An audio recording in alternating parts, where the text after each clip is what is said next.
Siyabonga lungehloniphekile, Honorable September.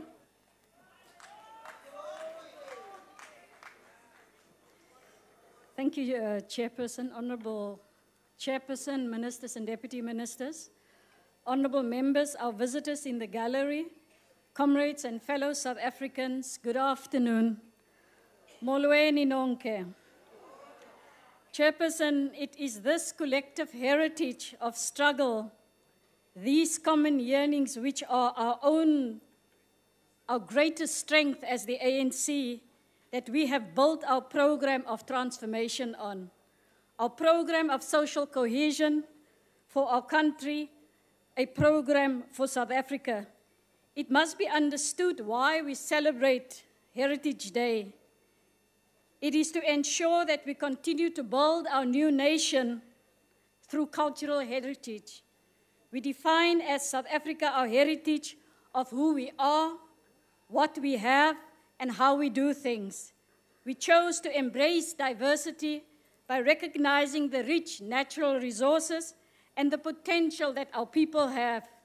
This collaborative, innovative, peaceful approach marked the rebirth and transition from a pariah state to a growing democracy. Honorable Chair, culture, of course, which heritage forms a part of, is an essential component of human development. It provides economic growth and ownership of development processes. It is a truism that heritage, with its value for identity and as a repository of historical, cultural, and social memory, preserved through its authenticity, integrity, and a sense of place, forms a crucial aspect of the development process. The challenge of integrating heritage and ensuring that it has a role in the context of sustainable development is to demonstrate that heritage plays a part in social cohesion, well-being, creativity, and economic appeal, and indeed a factor in promoting an understanding between communities.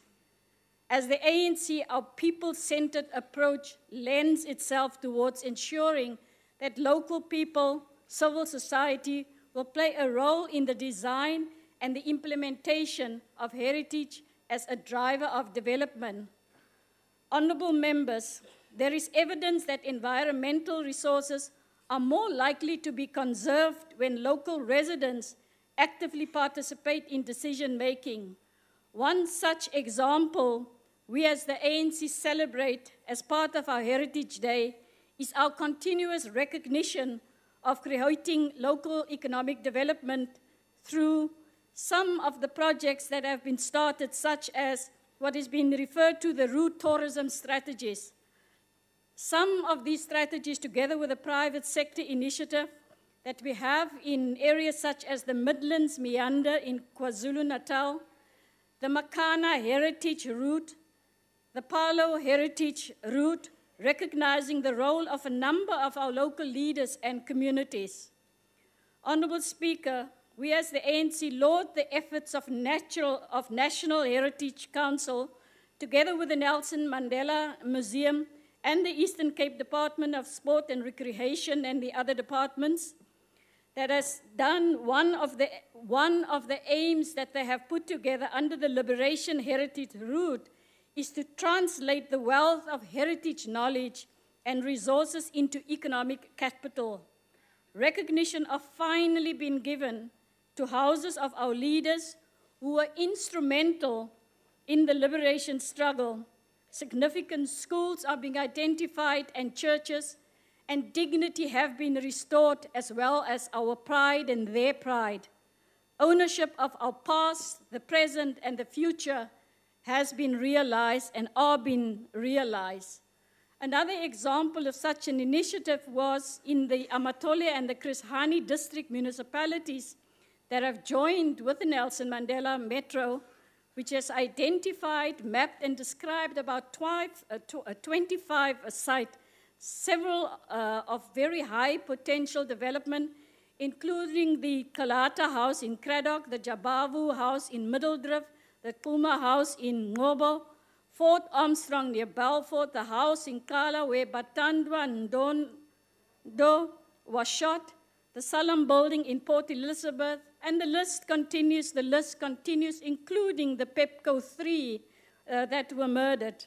The Steve Biko Center in Johannesburg, built with a great deal of national and, of course, of some donor funding. By contrast, the South End Museum, also in Port Elizabeth, has managed to attract considerable support amongst the Khoisan community and is largely self-sustaining now. But besides South Africa, we too, Honorable Chair, honorable members, between South Africa and Mali, we have also given meaning to the concept of African solidarity through the project to conserve the manuscript of the Ahmed Baba Institute, an ongoing process. And therefore, honorable members, arts and culture can and should encourage discourse and debate, broaden outlooks and horizon, and nurture understanding within the concentric rings of South Africa's communities. Honorable members, Chairperson, and Honorable Speaker, you also said we must tell the stories here today. I have such a story today where, out of their own initiative, South Africa are being moved forward. Honorable Chair, we recognize that before 1994, classical ballet was seen as the symbol of elitists. It was seen as white art. The fact that it has not only remained an integral part of our cultural fabric, but has grown over the past 20 years is a tribute to the government's policy of inclusivity. Ballet has a long history in South Africa, but the company that symbolizes post-apartheid classical ballet in South Africa, the Johannesburg Ballet, or the Joburg Ballet, under the leadership of its CEO, Dirk Badenhorst, who joined us in the gallery today, Madam Speaker, and who thank you for visiting them last week, Madam Speaker and Deputy Speaker. They traces its beginning to 2001, when 6 dancers came together and with determination and backed by a supportive board, but with no public funding, gathered the company together and began to present performances for the public. And so began their long, arduous road to becoming an active professional part of the country's cultural fabric. The 5-year ballet company, with the relationship with Cuba and the impact it has had on the development and growth of ballet in South Africa, further highlights the impact of classical ballet on South Africa and the world. It is important, honorable members, to talk about the milestone in the journey towards the establishment of the company, the creation that started off with the South African Mzansi Ballet in 2012, bringing 2 of the original 6 founders a dozen years before back together with the CEO and the artistic director of the new company. In June 2013, we must thank the city of Johannesburg that announced a generous sustainable funding grant for the company, in terms of which the name was changed to Joburg Ballet. It nurtured, and let me highlight just a few that I can mention. One such, Andile Ndlovu. He was raised in Soweto and trained in a ballet outreach program, who became a company dancer and has since pursued a distinguished career with the Washington Ballet in the United States. Then, of course, there is Kitty Petla, one of the most iconic of all South Africa's ballet dancers, who not only brings her unique talents to the glamorous professional stage, but also inspire literally thousands of young South Africans, dancing for them in dusty quadrangles and on small stoops in dozens of schools across Gauteng. We say well done to them. The ANC is proud of your innovative ways of moving South Africa forward and giving hope to the people, especially the young people in this country. Partnering with the Gauteng Department of Education is to inspire younger generations of South Africans. 2014 marked the year that the Joburg Ballet began the initiative to build and expand its already existing Joburg Ballet Development Program and Joburg Ballet Cuban School with a project aimed at reaching 40,000 children in Gauteng. This development project drives the process of social uplifting and through the arts and education, beginning with Gauteng youth and with the aim of increasing the scale to a nationwide project. Of course, they are encouraged by Comrade Fidel Castro in collaboration with Madam Alicia Alonso. The National Ballet School of Cuba developed a unique ballet training method that is used at the Joburg Ballet Cuban School.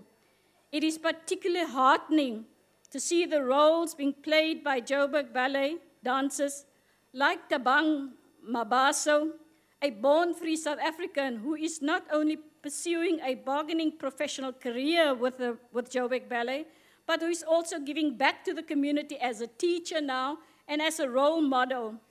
Lerato Letlape and John Sunke are also men who have passed through their community program. I say our because I work with them quite a lot, and having now gone full circle are teaching the children of today and at the same time achieving economic independence through the work in this field.